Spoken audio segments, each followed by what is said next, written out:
How to use most types of bombs in Arma 3. We'll be using the F-18 and using a decently wide variety of bombs just to demonstrate how they all work, and we'll start with general purpose bombs or dumb bombs. These bombs are unguided.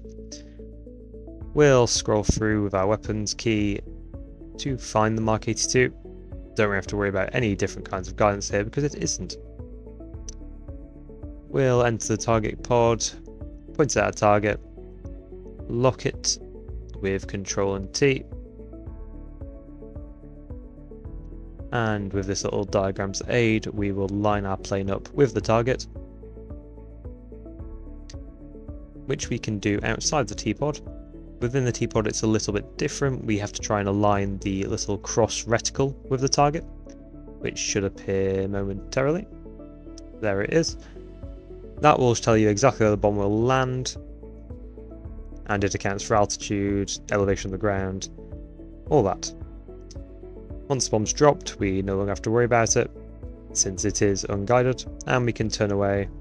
However, we will continue to watch if the bomb does land semi-accurately.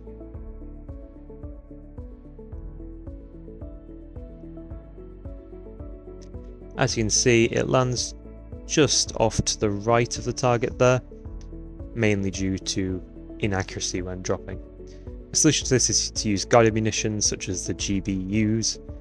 GBU-56 here, £2,000 bomb, and we'll be using it in its laser guided form. So to do that we need to turn on our laser, the same as any other weapon. Then we can switch over to the GBU-56, and we will continue to point our T-pod at the target.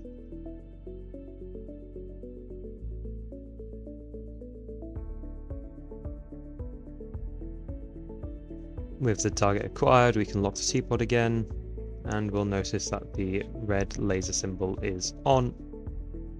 We line up best we can, as if we're using an unguided bomb, and we drop the bomb when the reticle is roughly over the target.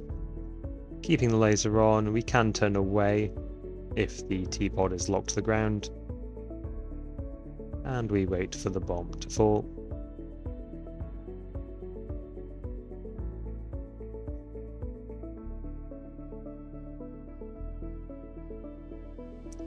And eventually impacting its target.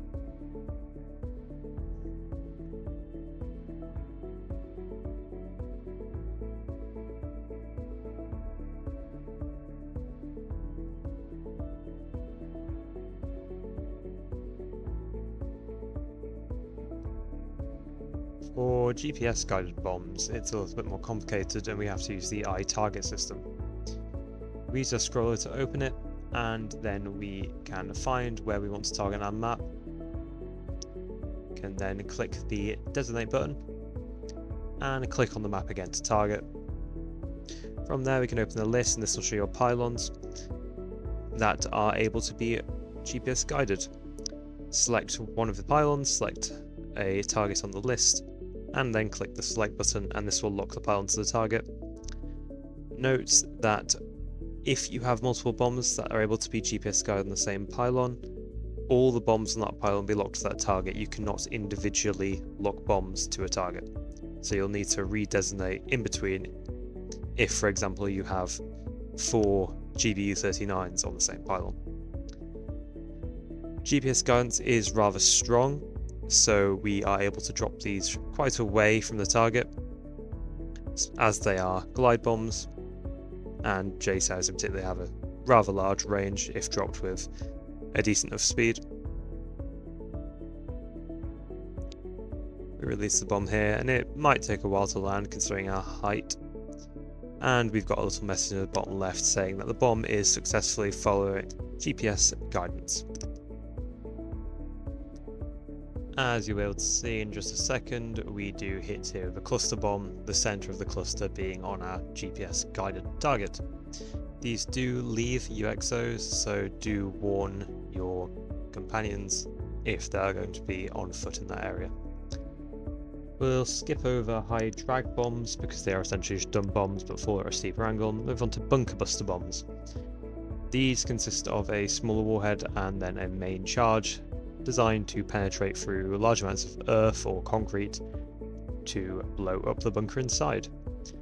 As you'll be able to see in just a second, these bombs are very slow, however they are incredibly potent. The one specifically we're going to be using is the GBU-54 with a bunker buster warhead. This is a specific option you will need to choose in the pylon manager beforehand, and it should give a little description saying that it is a bunker buster. These bombs can generally be GPS guided or laser guided, dependent on which bomb it is, and here we'll be using standard laser guidance. And as you can see, we've got a timer in the bottom right corner here to show you just how slow these are. We've also got the standard message in the bottom left saying that the bomb isn't technically following any guidance, although it's following laser guidance, just not GPS. And you'll also notice that the laser actually turns itself off at this point.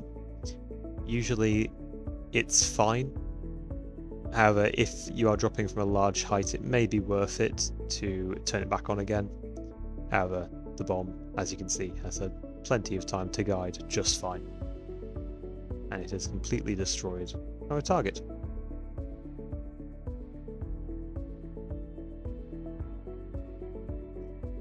The little diagram I've made here shows you the flight paths of the different types of bombs.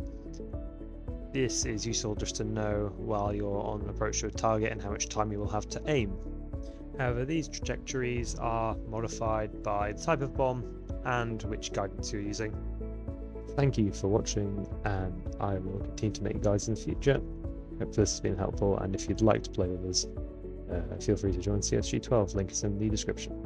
We fly jets, primarily helicopters, and there's plenty of spots in infantry and medical as well. Hope to see you there.